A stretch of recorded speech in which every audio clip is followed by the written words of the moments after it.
Terima kasih buat kepercayaannya saya boleh melayani di tempat ini. Ya, dan tema firman Tuhan hari ini adalah iman yang berfungsi. Saudara, kita ini percaya kepada Tuhan, kita mengikuti Tuhan, ya bukan karena kita sudah melihat Tuhan. Ada yang sudah pernah ketemu Tuhan Yesus di sini face to face, melihat Yesus seperti pada murid-muridnya dulu di Israel? Tidak ada kan? Yang belum pernah lihat Tuhan Yesus angkat tangan. Yang sudah pernah lihat, karena masih ada yang enggak angkat tangan, yang bingung angkat kaki. Iya, saudara, saya percaya kita hari ini percaya kepada Yesus. Bukan karena kita sudah melihat Dia. Alkitab berkata, sekalipun engkau belum pernah melihat Dia dengan mata, tapi engkau percaya kepada Dia. Itu yang namanya iman. Amin. Ya, kita beriman kepada Tuhan bukan karena kita sudah melihat Dia, tapi karena kita percaya bahwa Yesus adalah Tuhan dan Juru Selamat. Kita baca dulu ayat yang ke Ibrani 11, ayat yang pertama mulai, saudara.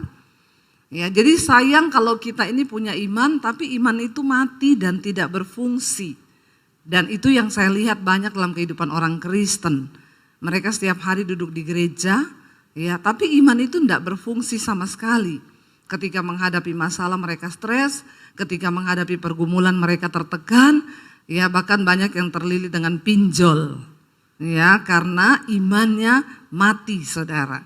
Ibrani 11 ayat yang pertama, firman Tuhan berkata begini, iman adalah dasar dari segala sesuatu yang kita harapkan dan bukti dari segala sesuatu yang tidak kita lihat.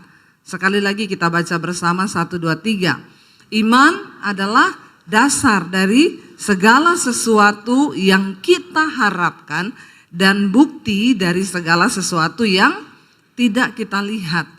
Jadi iman ini luar biasa karena dalam iman ada dua unsur, harapan dan bukti. Ya, ini susah. Tapi kalau kita sudah mengerti dan mempraktekannya, ini luar biasa, saudara. Di dalam iman ada harapan kita, tapi dalam iman juga ada bukti yang belum kita lihat. Tapi kita percaya, karena itu ya susah-susah gampang memang. Kita lompat Ibrani 11 ayat yang ke-6, saudara. Baca bersama Ibrani 11 ayat yang ke-6. 1, 2, 3. Tetapi tanpa iman tidak mungkin orang berkenan kepada Allah. Sebab barang siapa berpaling kepada Allah, ia harus percaya bahwa Allah ada dan bahwa Allah memberi upah kepada orang yang sungguh-sungguh mencari Dia.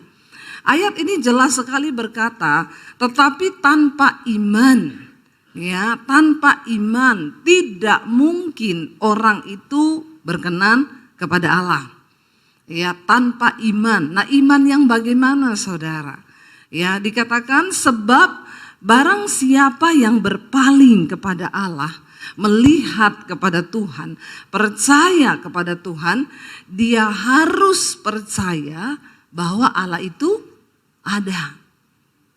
Lucu ayat ini. Dikatakan tanpa iman tidak mungkin orang berkenan kepada Allah. Dan barang siapa berpaling kepada Allah, ia harus percaya bahwa Allah ada. Ternyata banyak orang yang sudah berpaling kepada Tuhan, melihat kepada Tuhan, percaya kepada Yesus, tapi gak sungguh-sungguh percaya bahwa Tuhan itu ada. Karena itu saya sering mendengar dari mulut orang Kristen ketika mereka konseling, Bu, apakah Tuhan itu ada? Ya, ternyata banyak orang yang duduk di kursi gereja setiap hari Minggu percaya, mengaku percaya Tuhan, bahkan melayani Tuhan. Ya, tapi ternyata mereka tidak sungguh-sungguh percaya bahwa Tuhan itu ada. Makanya tidak banyak yang mengalami mujizat dalam hidup mereka. Dan dikatakan di sana Allah itu memberi upah loh kepada orang yang sungguh-sungguh apa? Mencari Dia. Karena itu jangan berhenti hanya dipercaya, ya. Tapi mari kita sungguh-sungguh mencari Tuhan. Karena ada apa dikatakan upah. Ya, saudara mau nggak upah dari Tuhan? Siapa yang mau upah dari Tuhan?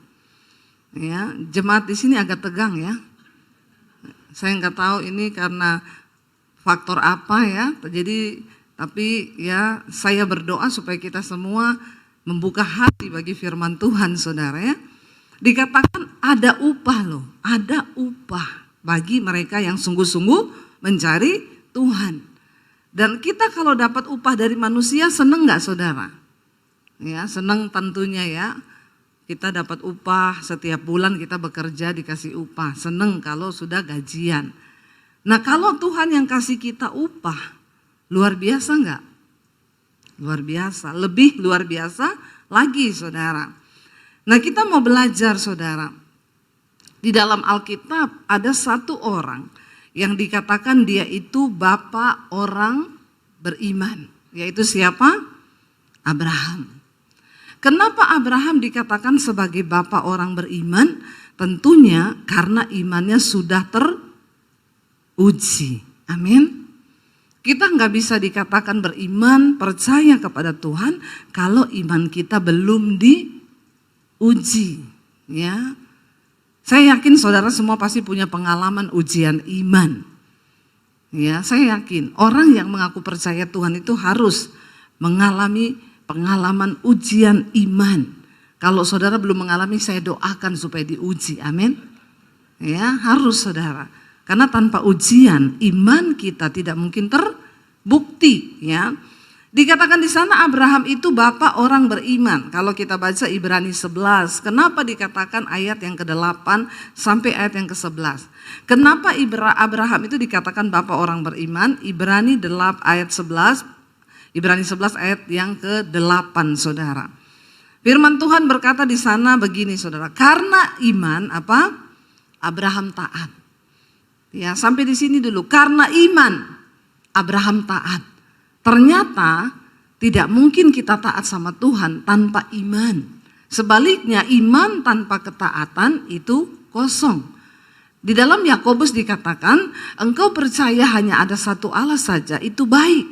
Tapi setan juga percaya akan hal itu. Jadi kalau iman kita hanya sampai dipercaya, maka kita satu level sama. Dengar baik-baik ya. Yakobus berkata, engkau percaya hanya ada satu Allah saja, itu baik, tapi setan juga percaya akan hal itu. Jadi kalau level iman kita hanya sampai dipercaya, berarti kita satu level sama setan.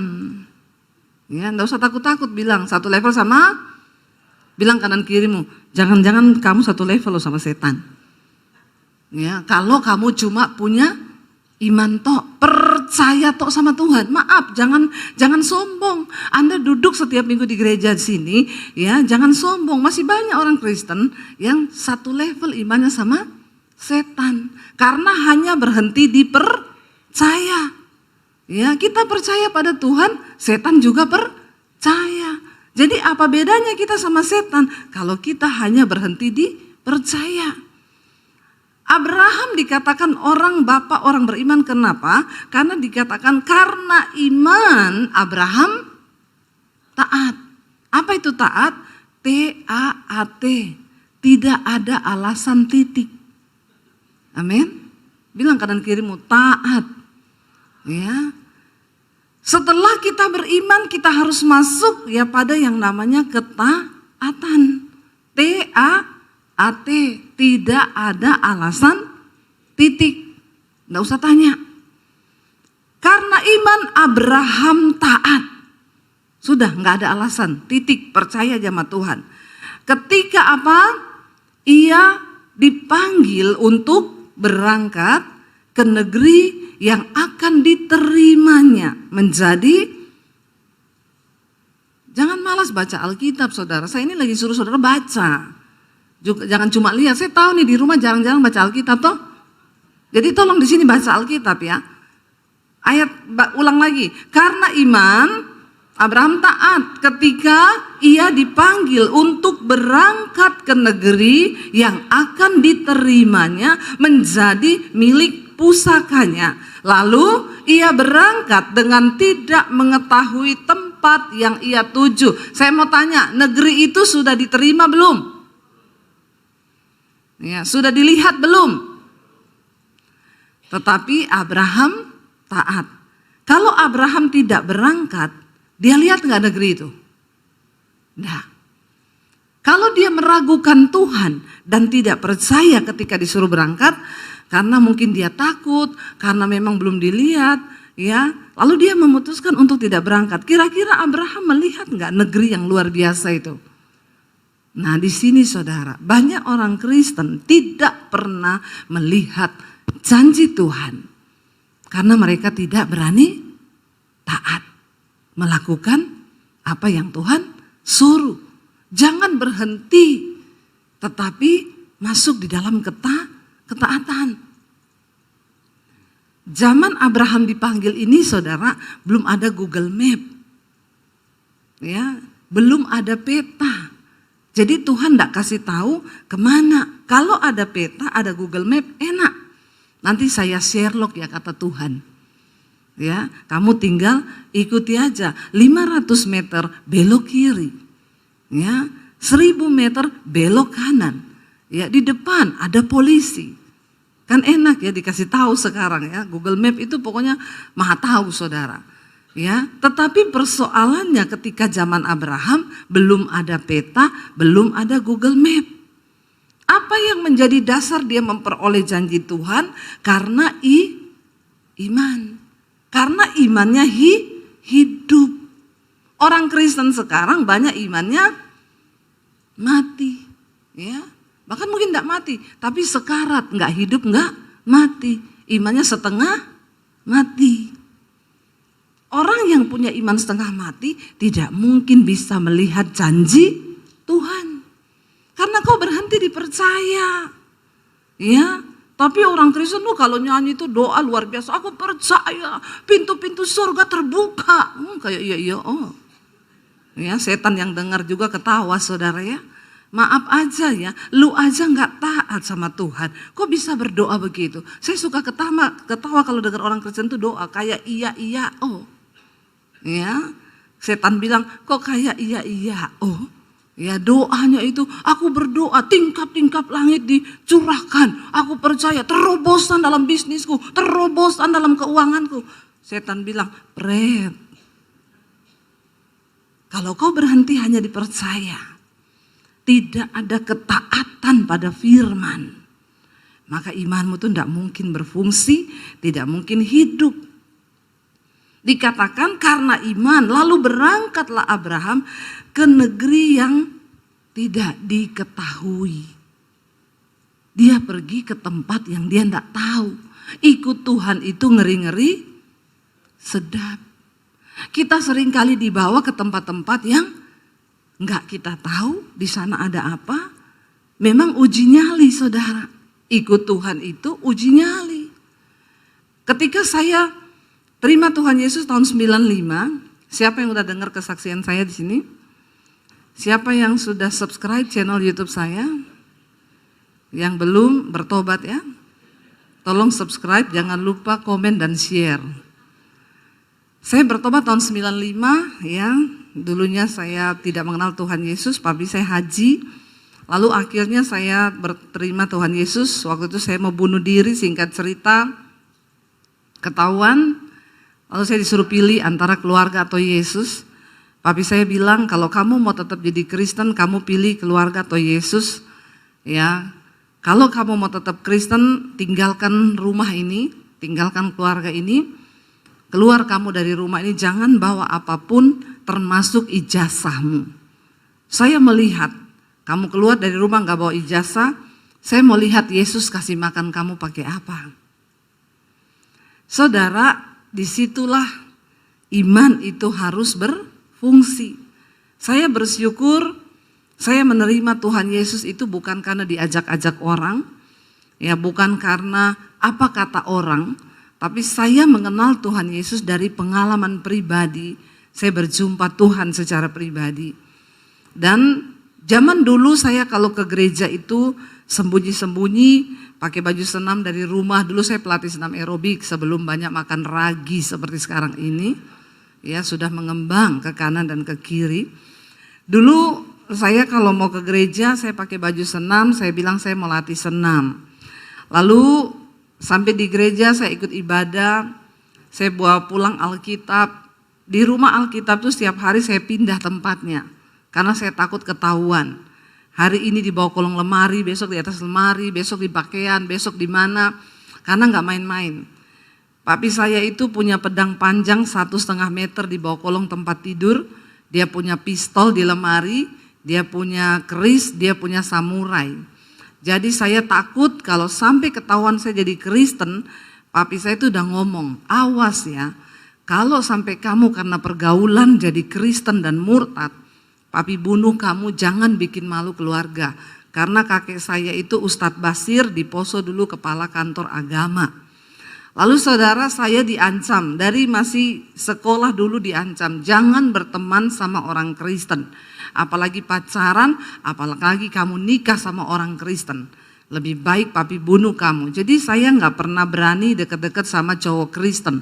Padahal yang ganteng-ganteng tuh cowok Kristen. Yang bertobat. Yang nggak sama aja mirip setan. Lalu saudara, akhirnya saya takut, tapi itulah Yesus berkata, bukan kamu yang pilih aku, tapi aku yang pilih kamu. Karena anugerah Tuhan, ketika saya mau bunuh diri lulus SMA, Tuhan tangkap saya, dia selamatkan saya. Lalu saya mengalami perjumpaan pribadi dengan Tuhan. Zaman dulu belum ada YouTube, ya, belum ada handphone. Saya bertumbuh dalam iman hanya di kamar dengan Roh Kudus, ya. Karena saya nggak boleh telepon siapa-siapa, saya takut ketahuan. Tapi memang benar Alkitab berkata iman itu bertumbuh dari aniaya dan pembacaan firman Tuhan. Orang Kristen sekarang sudah kurang aniaya. Makanya imannya nggak tumbuh. Saya doakan biar saudara teraniaya. Aniaya itu bukan cuma mau dibunuh, bukan. Ya, Anda disakiti mertuamu, nggak bisa balas, itu aniaya. Saudara disakiti orang, saudara nggak bisa balas, itu aniaya. Tapi itu yang bikin iman bertumbuh. Kenapa iman orang Kristen sekarang nggak bertumbuh? Nggak mau yang namanya aniaya. Di rumah tangga aja ada persoalan, pengennya cepet-cepet cerai. Yang masalah dengan anak, mertua, menantu, pengennya putus hubungan biar nggak ada masalah. Akhirnya itulah imannya semua mati. Lalu saudara, saya ketahuan tahun 96 jadi Kristen, lalu saya diusir dari rumah tanpa bawa ijazah. Saya keluar dari rumah itu bukan mulai dari nol, dari minus, karena saya nggak tahu mau mengapain. Saya nggak bisa cari pekerjaan. Ya, jadi disitulah iman itu mulai hidup. Seringkali kesulitan, keadaan, rasa tertekan itu mengaktifkan iman kita. Ya, makanya jangan cepat-cepat cari pertolongan sama yang lain. Ketika butuh uang, enggak usah cepat-cepat telepon mertua, enggak usah cepat-cepat telepon anak, ya, atau cepat-cepat pergi ke penggadean menyelesaikan masalah tanpa masalah. Ya, enggak ada itu. Kenapa kita seringkali enggak percaya Tuhan, tidak mengharapkan mujizat Tuhan? Karena ya itu tadi, Tuhan tuh enggak terlihat, penggadaian terlihat, ya, mertua terlihat, anak terlihat, bank terlihat, tapi Tuhan tidak terlihat. Tapi iman adalah dasar dan bukti dari segala sesuatu yang memang tidak terlihat. Amin. Saudara bingung atau ngerti ya? Kayaknya banyak yang bingung ya. Tapi ikuti aja, nanti saudara ngerti. Lalu saudara, saya mulailah di situ hidup dengan iman, ya, tanpa orang tua, tanpa uang. Dari kota Poso saya pergi ke kota Palu, 7 jam perjalanan naik bus. Ya, karena dibayari tante saya sampai di Palu. Saya nggak bawa uang 1 sen pun. Sampai di Palu saya numpang tinggal di kos-kosan sepupu saya, mereka anak-anak kos. Saya numpang di situ. Ya, kalau mereka pergi kuliah, anak-anak kos ini, saya ngapain? Saya cuci baju, saya nyapu, saya nyetrika, saya masak. Saya jadi pembantu di tempat kos itu. Ya, dan itu nggak pernah saya lakukan di rumah orang tua saya. Karena di rumah orang tua saya banyak pembantu. Tapi itulah iman. Seringkali kita dibawa ke tempat-tempat yang kita tidak mau, yang kita tidak inginkan.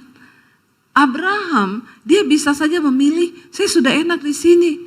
Ya, di rumah keluargaku, aku tinggal terusin usaha bapakku, ya, tinggal terima warisan, udah beres semua. Tapi Tuhan itu tidak seperti itu. Tuhan ingin engkau mengalami dia secara pribadi, supaya engkau bisa cerita bahwa kau punya Tuhan yang hidup. Amin. Lalu 1 tahun saya diproses sama Tuhan untuk dihancurkan karakter saya. Karena dulu saya sombong, saya angkuh, saya orangnya ya egois. Jadi dihancurkan jadi pembantu, mau hancur, mau apa lagi? Mau sombong apa? Di situ saya baru mengerti ayat firman Tuhan yang Rasul Paulus katakan, aku hidup, tapi bukan aku lagi yang hidup, melainkan Kristus yang hidup di dalamku. Kita nggak punya lagi hak untuk bela diri, untuk apa, nggak ada. Saya direndahkan serendah-rendahnya, tapi Tuhan tidak bisa mengangkat kita kalau kita belum direndahkan. Karena memang kita ini lahir sudah punya bakat sombong. Ya, ada yang bilang, memang Bu orang kaya-kaya itu sombong. Jangan salah, miskin sombong juga banyak. Ya, bukan cuma kaya yang sombong, miskin. Artinya apa saudara? Memang semua manusia terlahir dengan sifat sombong. Tapi Alkitab berkata Tuhan menentang orang yang sombong, tapi dia mengasihi orang yang rendah hati. Bagaimana kita bisa rendah hati? Harus dihancurkan. Bilang kanan kirimu, enggak usah sombong. Ya, jangan sombong. Tapi harus mau dibentuk Tuhan. Saya doakan nih yang masih sombong-sombong biar dihancurkan Tuhan. Ya, kalau kita sudah dihancurkan Tuhan tuh enak saudara. Mau diapain aja kita puji Tuhan. Dan Tuhan suka orang-orang yang seperti itu. Lalu saudara, akhirnya saya masuk sekolah Alkitab di Makassar. Dan dari situlah saya memulai kehidupan pelayanan di dalam Tuhan. Sampai hari ini.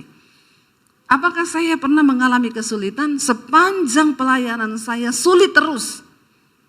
Karena memang ikut Tuhan itu tidak enak. Siapa yang bilang ikut Tuhan Yesus enak? Angkat tangan, coba. Ikut Yesus enak atau tidak? Bingung kan? Banyak orang Kristen yang bingung hari-hari ini. Ya, siapa yang bilang ikut Yesus enak?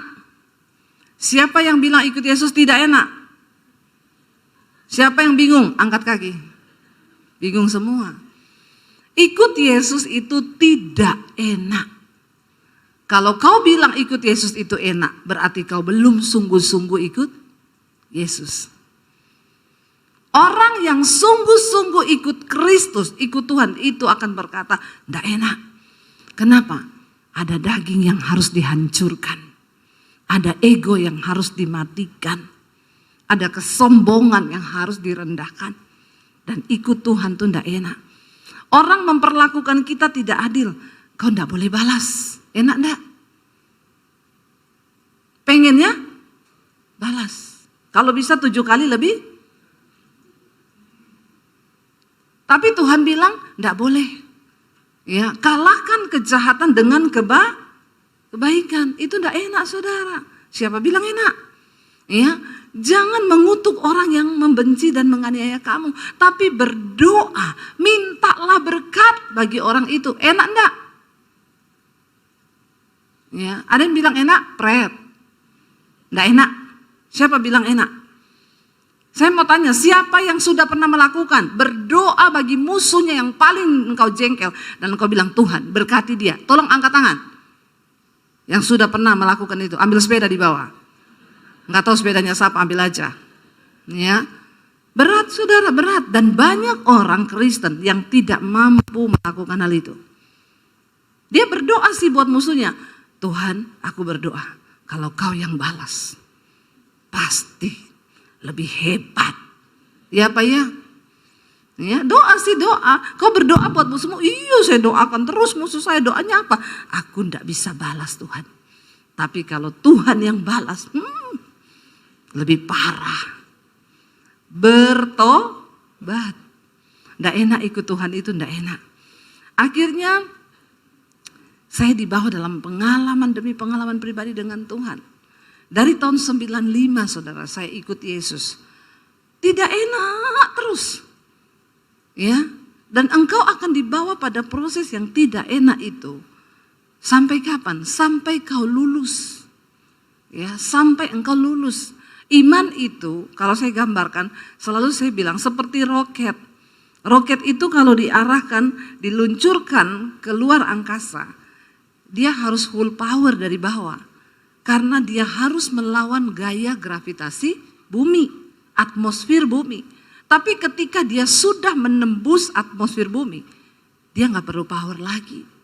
Dia tinggal melayang, mengorbit, mengudara, melakukan tugasnya.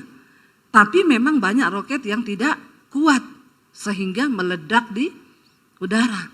Kekristenan seperti itu. Kalau kau mau mencapai perkenanan Tuhan, ya kau harus full power, mencari Tuhan. Tidak enak.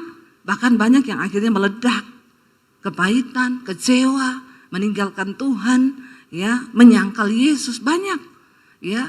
Tapi kalau kau sudah mencapai perkenanan Tuhan, itu enak saudara. Abraham ketika dipanggil meninggalkan keluarganya itu tidak enak. Banyak pemikiran, apalagi dia seorang pria, bapak, kepala keluarga. Dia akan berpikir, gila ya, saya udah hidup enak di sini. Saya sudah punya ternak, kekayaan, nyaman, aman. Karena semua manusia itu menyukai zona nyaman. Dan musuh terbesar iman adalah zona nyaman. Kesulitan yang kau hadapi hari ini bisa jadi menjadi anak tangga. Tuhan sedang membawamu kepada level iman yang berikutnya. Katakan, amin. Jangan mudah menyerah. Jalani bersama Tuhan. Saya berbicara di sini bukan teori, karena saya sudah melihat bagaimana mujizat dan kuasa Tuhan itu dalam hidup saya. Perjalanan hidup saya dilempar, dibuang dari keluarga itu saya lulus SMA loh saudara. Makanya saya bilang sama anak-anak saya yang sekarang ini Gen Z. Saya suka bilang mereka itu Gen Z. Biar agak-agak ada power gitu ya. Gen Z itu kan menghidupkan.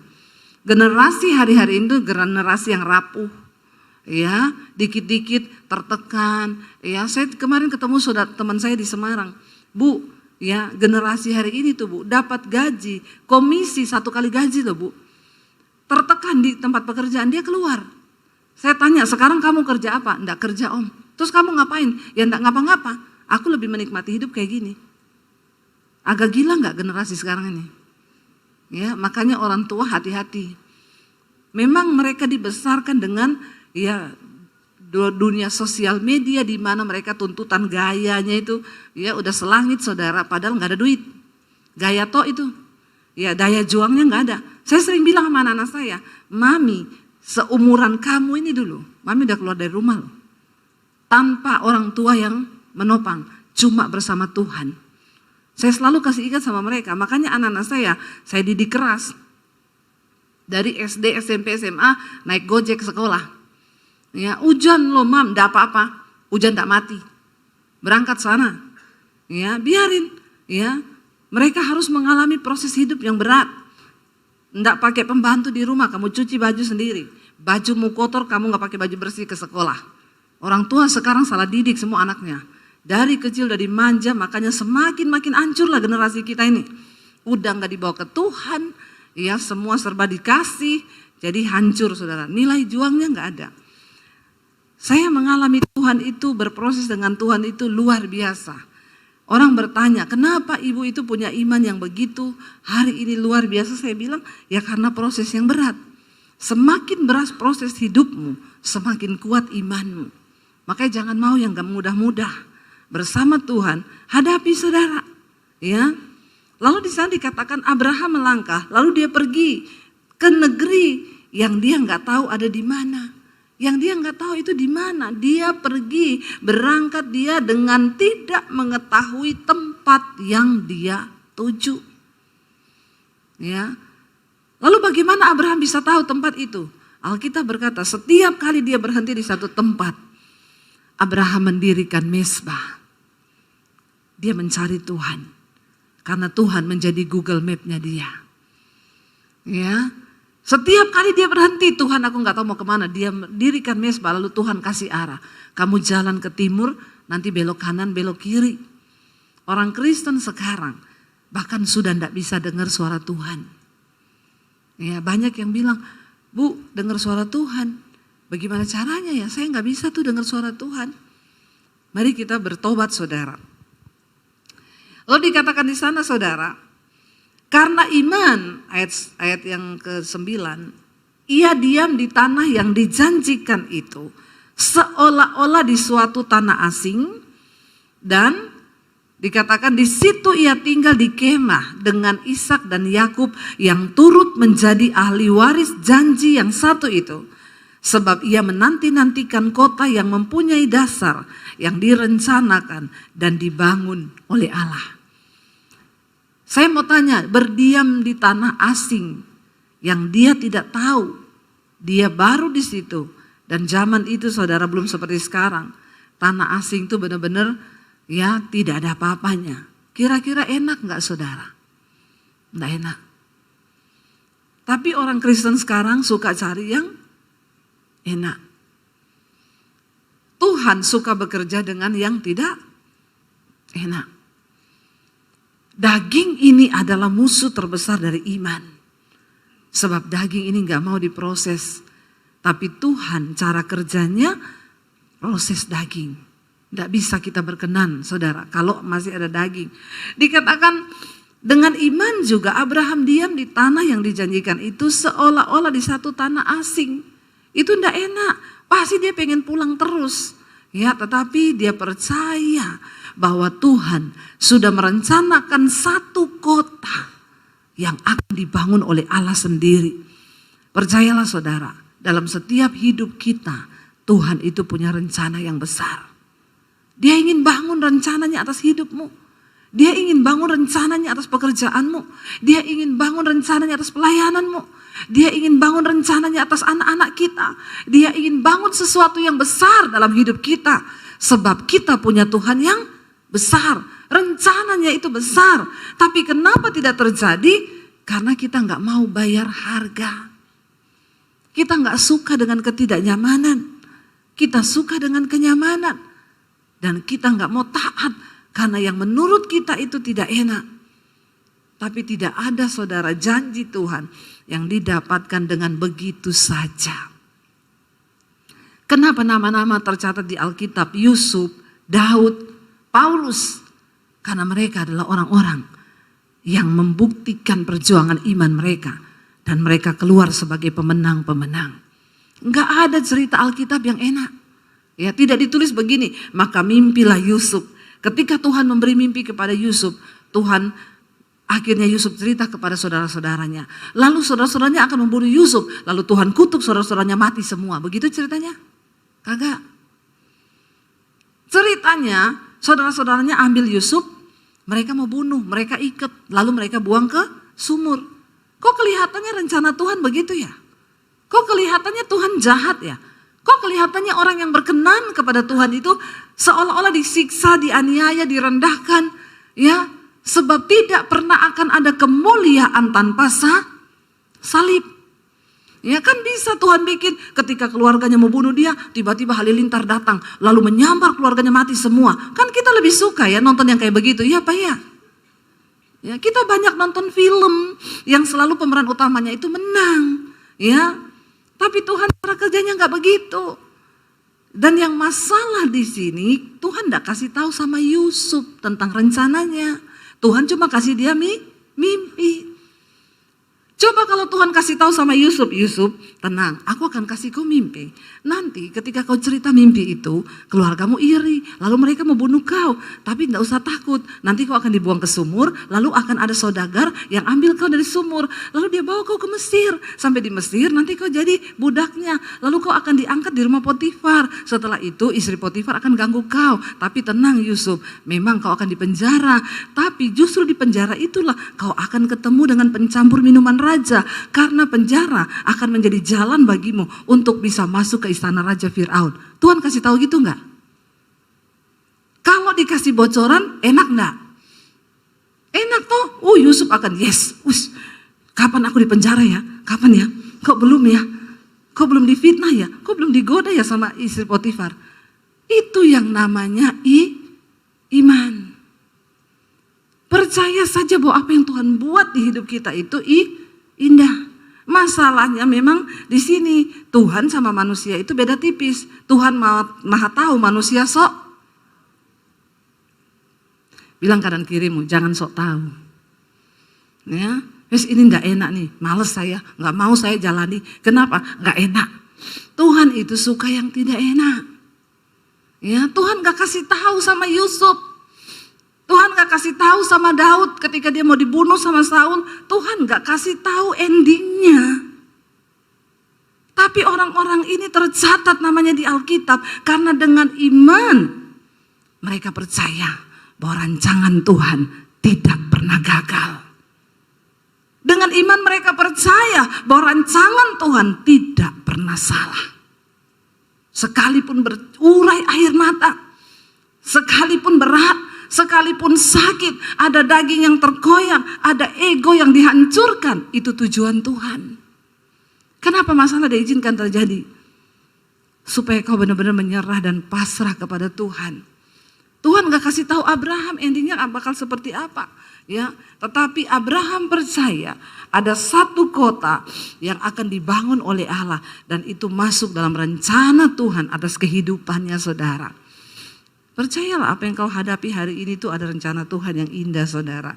Ya, dikatakan di sana ayat yang ke-11, coba kita baca Ibrani 11 ayat 11. Karena iman, ia juga dan Sarah beroleh kekuatan untuk menurunkan anak cucu walaupun usianya sudah lewat. Karena ia menganggap dia yang memberikan janji itu setia. Secara manusia Abram sudah tua, istrinya sudah menopause, tidak mungkin bisa punya anak. Tapi satu hal yang mereka percaya, bahwa Tuhan yang berjanji itu adalah Tuhan yang setia. Saudara, saya mau tutup dengan kesaksian. Setelah pandemi terjadi, saya dan suami, ya, ketika pandemi datang, uang kami di rekening mungkin 10 juta saja. Dan kami benar-benar hidup full melayani Tuhan. Kami hidup dari pelayanan, tapi kami bukan full time, jadi nggak ada yang gaji. Gajinya itu dari Tuhan. Ketika pandemi datang dengan uang 10 juta, kami harus bertahan di Jakarta dengan 3 anak. Saya bilang sama suami, kita jangan salahin Tuhan. Apapun yang terjadi, kita percaya bahwa rencana Tuhan itu indah. Yang terburuk, kita jual rumah, kita jual mobil, kita pulang ke Solo. Saya bilang, kita harus bersyukur loh, karena ada mobil yang bisa dijual, ada rumah yang bisa dijual. Dulu kan kita nggak punya apa-apa yang bisa dijual, ya. Sekarang punya, ya. Saya tidak punya investasi emas, ya, nggak punya investasi dolar, nggak ada, ya. Saya punya emas 80 kilo tuh Mas Daniel suami saya, tapi nggak laku dijual, dan memang tidak dijual nih koleksi pribadi. Jadi waktu itu saya bingung, tapi saya bilang kita bersyukur, jual mobil, jual rumah, kita balik ke Solo. Tapi saya percaya, saya bilang nggak ada yang tahu lah rencana Tuhan di dalam pandemi ini. Bahkan anak saya bilang, Mam aku mau kuliah loh. Aduh, kita ini makan aja nggak tahu bisa atau tidak, kau lagi pikir kuliah nak, nggak usah kuliah nak, itu tidak menentukan masuk surga. Nggak usah ya. Saya bilang, tapi kalau Tuhan berkehendak bisa. Dan puji Tuhan kemarin anak saya lulus. Sudah lulus ya sejak dari pandemi. Kok nggak ada yang wow ya? Wow dong. Tolong agak-agak responsif sedikit ya. Lalu saudara akhirnya di tengah masa pandemi saya nggak tahu. Jadi ternyata 2 tahun sebelum pandemi datang 2018 itu Tuhan tuh bicara kepada saya. Saudara percaya Tuhan masih bicara? Jangan jadi Kristen kalau kau enggak percaya Tuhan bicara ya. Tuhan kita hidup loh. 2018 Tuhan itu bilang sama saya, cepat ambil alih dunia media untuk Injil. Karena aku akan memberikan kepada kamu tuaian bangsa-bangsa, bahkan berkat bangsa-bangsa. Saya waktu doa itu saya terima kata-kata itu dalam hati saya kok agak alay lebay ya. Tuaian bangsa-bangsa, berkat bangsa-bangsa. Kita di Jakarta aja pelayanan gini-gini tok. Tapi saya bilang sama suami saya bilang, Ya kalau media itu berarti TV. Kita pergilah ke salah satu TV swasta, ada teman saya bekerja di sana. Saya tanya, kalau kami mau siaran di sini bisa enggak? Oh bisa, satu kali syuting itu 6 juta di studio kami dan ibu harus bikin minimal 10 episode. Jadi 60 juta. Lalu saya tanya, udah pasti tayang? Belum. Ya. Dan saya berpikir, ngasih duit 60 juta belum pasti tayang. Yang kedua persoalan yang terbesar, duitnya siapa 60 juta? Saya nggak ada duit 60 juta saat itu. Ya udah, tapi saya melangkah terus. Satu saat saya pelayanan di Bali, saya lihat ada orang syuting di situ. Saya tanya, ini syuting buat apa? Syuting buat TV. Di mana? Di YouTube. Oh bisa ya? Oh bisa Bu, pakai handphone aja cukup. Saya pulang, saya bilang sama suami. Ya lalu suami mulailah, oh mungkin ini kali. 2018 saudara, waktu itu YouTube belum terlalu, ini dia bilang, oh sekarang orang beralih ke YouTube Bu. Artis-artis semua ke YouTube, ke depannya YouTube bakal bagus. Saya pulang, saya bilang ke suami, lalu suami mulai aktifin. Saya sudah punya channel itu sebenarnya tapi nggak aktif. Mulailah kita tayang syuting pakai handphone karena nggak punya peralatan. Tiba-tiba di masa pandemi 2020 datanglah COVID saudara. Ya, saya nggak tahu bagaimana rencana Tuhan, tapi Alkitab berkata Tuhan itu memberitahukan jalan-jalannya kepada orang-orang yang bergaul karib dengan Dia, yang hidup takut akan Tuhan. Ya, kalau kita hidup takut Tuhan, Tuhan kasih tahu bocoran apa yang mau terjadi ke depan. Ya, kita bukan mau meramal, tapi kan Tuhan yang tahu, benar nggak? Siapa yang tahu COVID akan datang? Siapa yang tahu gereja akan tutup dan tidak boleh ibadah? Ketika kami memulai dari 2018, 2020 awal tuh channel saya sudah 50.000 subscribe-nya. Tiba-tiba gereja tutup, ya. Lalu orang bingung mau cari khotbah gereja di mana. Kami sudah ada di YouTube. Ya, tiba-tiba channel saya selama pandemi naik 1 hari, nambah 1.000 subscribe setiap hari. Kok nggak wow ya? Wow dong. Setiap hari nambah 1.000, padahal YouTube bilang kalau ada channel yang nambahnya itu 1.000 seminggu itu hacker. Lah punya saya dihacker sama malaikat, sehari 1.000. Ya hari ini hampir 800.000, puji Tuhan. Saya berdoa tahun ini 1 juta saudara. Apa yang gak pernah kita pikir, tiba-tiba dari situ saya melihat benar saudara. Ketika orang gak boleh bergereja, ya lalu semua ya saya tuh melihat ya tiba-tiba berkat tuayan bangsa-bangsa itu tadi yang Tuhan ngomong benar. Ya, lalu orang dari Amerika, orang dari mana-mana itu dengar. Dan saya mulai bertanya sama Tuhan, Tuhan kami ini sudah diberkati. Di tengah masa pandemi saya nggak jadi jual rumah, saya malah beli rumah. Wow ya, bukan cuma Atta Halilintar. Saya beli rumah 2, satu buat studio, satu buat tinggal, jadi sebelahan. Ya, bahkan di tengah masa pandemi kami bangun puluhan gereja di desa-desa. Ya, Tuhan izinkan kami menopang beberapa hamba-hamba Tuhan di desa-desa saudara. Lalu ketika semua sudah berjalan seperti sedia kala, saya tanya sama suami, kita nih mau kemana pelayanan kita ke depan? Beberapa hamba Tuhan yang ketemu kami, Bu, buka gereja. Sudah waktunya Ibu buka gereja. Bahkan jemaat itu pada nanya, Bu, kapan Ibu buka gereja? Saya mau pindah ke gereja Ibu. Ya sekarang kan ya bukan mencari jiwa, gampang mencuri jiwa toh. Buka gereja curi-curi jiwa banyak. Lalu saya bilang sama Tuhan, teman-teman hamba Tuhan buka bu, nanti di bawah saya otonom begini segala macam. Saya bilang maaf Pak, saya ini tidak mau melakukan apa yang manusia suruh. Tapi saya harus tanya sama Tuhan, apa yang Tuhan mau untuk kami lakukan. Lalu kami berdoa saudara, lalu Tuhan tuh kasih satu visi. Saya dikasih dalam Lukas pasal yang ke-7, Yesus berkata begini, di hari-hari yang terakhir tuayan memang banyak, tapi pekerja itu sedikit. Karena itu mintalah kepada Tuhan yang mempunyai tuayan itu supaya dia kirim pekerja. Dari situ ketika Tuhan jawab saya, Tuhan bilang, kamu tidak boleh buka gereja, kamu persiapkan para penuai di hari-hari terakhir ini.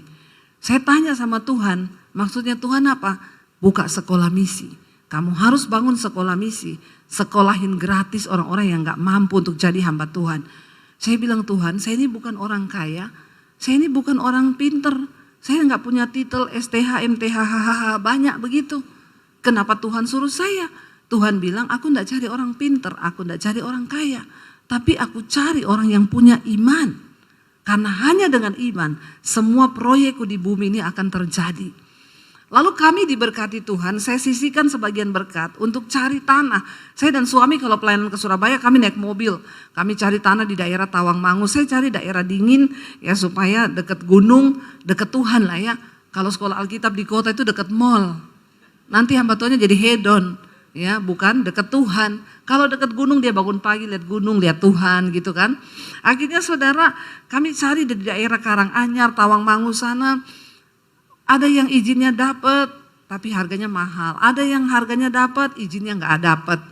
Lalu saya bilang sama Tuhan, Tuhan aku sudah melangkah dan aku mau taat mendengar suaramu loh. Walaupun berat. Tapi kenyataannya begini Tuhan, terserah Tuhan. Tiba-tiba ada seorang bapak telepon, Bu Debbie saya jemaat ibu di YouTube. Saya dengar ibu mau bikin sekolah misi, iya. Saya punya tanah 4.500 di bawah gunung Bu. Tapi di daerah Bandungan, di Semarang. Kalau ibu mau coba ibu pergi lihat. Saya pergi lihat saudara. Dingin di bawah gunung. Bangun pagi langsung lihat gunung di sini. Balik belakang lihat gunung. Wah deket Tuhan ini. Ya, cocok ini. Iya Pak, saya cocok Pak. Oke kalau ibu cocok, tanda tangan di depan notaris diserahkan tanah itu. Ya, saya pikirnya tadi paling bangun 500 juta sampai 1 miliar lah. Setelah itu ada orang datang, Bu saya pemborong.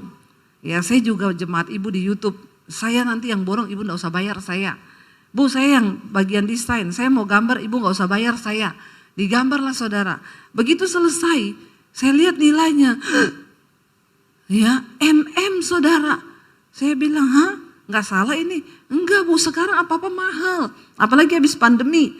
Lalu timbullah pikiran manusia saya bilang sama suami, udah oke Pak saya oke gambarnya. Gampang lah say, gampang kalau saya siaran di YouTube kasih nomor rekening di situ. Jalan-jalan nomor rekeningnya muter-muter kan. Ya saudara, pembangunan sekolah misi sudah dimulai, saudara bisa menabur ke rekening ini. Ya, suruh jalan-jalan tuh nomor rekening muter-muter sampai orang pusing lihatnya kan. Ya. Lalu suami satu saat tanya, mana nomor rekening yang mau ditaruh? Saya sudah mau tayangkan ini. Saya bilang tunggu saya tanya Tuhan lagi deh. Waktu saya berdoa Tuhan bilang, silakan kamu taruh nomor rekening itu di layar YouTube. Tapi aku enggak ikut. Karena kamu sudah seperti Daud yang mencoba menghitung kekuatannya. Mencoba menghitung pasukannya. Padahal Daud tahu dia menang bukan karena kekuatan pasukannya.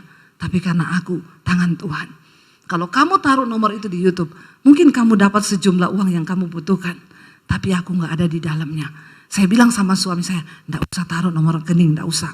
Karena kita sudah komitmen dari dulu tidak bakal taruh nomor rekening di layar YouTube sampai hari ini. Saya bilang, kalau kita taruh Tuhan gak ikut, buat apa kita bangun gedung besar kalau Tuhan gak ada di dalamnya? Sekarang banyak orang bangun gedung besar tapi gak ada Tuhan. Karena bukan kehendak Tuhan, tapi kehendaknya sendiri. Lalu saudara saya bilang sama suami, gak usah. Lalu kami mulai berjalan. Saudara tahu, pembangunan pertama, pemborong bilang, Bu tanggal sekian kita peletakan batu pertama, ibu bisa datang, tolong bawa uang pertama 400 juta saja dulu Bu. Oke, saya bilang sama suami, di tangan saya ada uang cash 150 juta, nanti kalau mau pergi kita mampir di rekening, kita ambil di bank, kurang 250 juta. Saudara, 2 hari sebelum ke Bandungan, Semarang, ada ibu telepon saya, Bu Debbie, saya boleh main ke rumah ibu enggak? Kenapa? Saya mau antar es krim buat ibu. Oh iya, ya udah kalau mau antar es krim saya kasih alamat, dia datang bawa es krim. Bu ini es krim buatan saya, enak banget ibu coba, kalau mau minta lagi nanti saya kasih. Saya bikinin. Bu ini ada berkat, saya disuruh Tuhan gak tahu. Pokoknya Tuhan suruh saya datang ke ibu, 50 juta Tuhan suruh saya kasih ke ibu. Oh iya terima kasih Bu, kami gak pernah ngomong ke siapapun, kami gak ngomong, cuma Tuhan yang tahu. Akhirnya saya bilang berarti kita tinggal ambil 200 juta, besok aja kalau mau berangkat. Sehari sebelum kami ke Semarang, ada orang telepon, Bu saya dari Kanada, saya disuruh Tuhan ketemu ibu. Saya mau ketemu ibu, enggak bisa Pak saya enggak ada waktu, besok saya harus berangkat ke Semarang, ke Bandungan. Please Bu, di dekat rumah ibu aja lah, ketemu di Starbucks apa di mana, sebentar aja penting. Kami ketemu, akhirnya saya kasih waktu, oke ketemu. Waktu ketemu dia ngobrol banyak, dia diberkati lewat channel YouTube saya, dipulihkan. Bu sudah 3 bulan ini saya tahan. Tuhan suruh saya kasih berkat ini sama ibu. Ini ada uang 200 juta. Saya nggak tahu Tuhan mau suruh apa, tapi ini Tuhan suruh saya kasih. Jadi saudara, saya akhirnya hari itu benar-benar membawa uang ke sana, peletakan batu pertama 400 juta. Dan Tuhan tuh bilang begini, kalau kamu taruh nomor rekeningmu di YouTube, kamu nggak akan lihat hal ini terjadi. Saudara tahu waktu pembangunan orang WA saya, Bu, saya dengar sudah mulai pembangunan, saya boleh sumbang material gini-gini, hubungi nomor pemborong saya. Ini nomornya, silakan tanya alamatnya. Bu, saya dari pabrik cat, mau sumbang cat, apa yang dibutuhkan? Hubungi nomor pemborong saya, tanya dia alamatnya di mana. Saya nggak pernah tahu orang-orang itu siapa, dan saya tidak mau tahu. Saya nggak mau iman saya bergantung kepada manusia. Tiba-tiba saudara dari sini telepon, dari sini pabrik kasur, Bu, saya yang punya pabrik kasur, Ibu butuh kasur berapa? Nanti saya siapin. Oh iya, ini alamatnya, dikirim aja ke sana. Furniture, saudara, Bu, saya pabrik furniture, saya mau sumbang semua furniture yang Ibu butuhkan. Saya bilang, oh iya, nanti boleh kirim ke alamat sini. Waktu sudah mau jalan, peserta pertama itu 30 anak saudara, dan semua rata-rata memang tidak mampu. Jadi kami yang harus menanggung untuk tiket mereka datang dari Papua, dari NTT, dari Ambon, dari mana-mana saudara. Ya, tapi Tuhan tuh luar biasa. Waktu staf saya di sekolah bilang, Bu, kita meeting sebentar. Saya mau kasih tahu Ibu, pengeluaran setiap bulan untuk 30 anak itu sekian ratus juta. Saya lihat, ih banyak juga ya. Iya Bu, mereka makan 3 kali. Dan ini orang luar pulau, makannya banyak. Ya. Lalu saudara, ya sudahlah, ya jalan dengan iman. Saudara tahu ketika berjalan, saya nggak tahu. Pabrik tahu, Bu, saya tiap 2 minggu sekali kirim tahu. Pabrik tempe, Bu, saya setiap kali 2 minggu sekali kirim tempe. Bu, saya yang punya peternakan ayam, setiap 2 minggu sekali saya kirim telur ayam itu 2 peti. Ya, sayur datang, semua datang. Sampai kadang kita kelabakan, harus bagi ke panti asuhan karena takut busuk saudara. Beras berkelimpahan. Sampai hari ini kemarin saya baru pulang dari Bandungan, peresmian untuk angkatan kedua. Sudah lulus angkatan yang pertama, sekarang masuk angkatan yang kedua. Saya cuma mau bilang sama saudara, saya tidak berteori.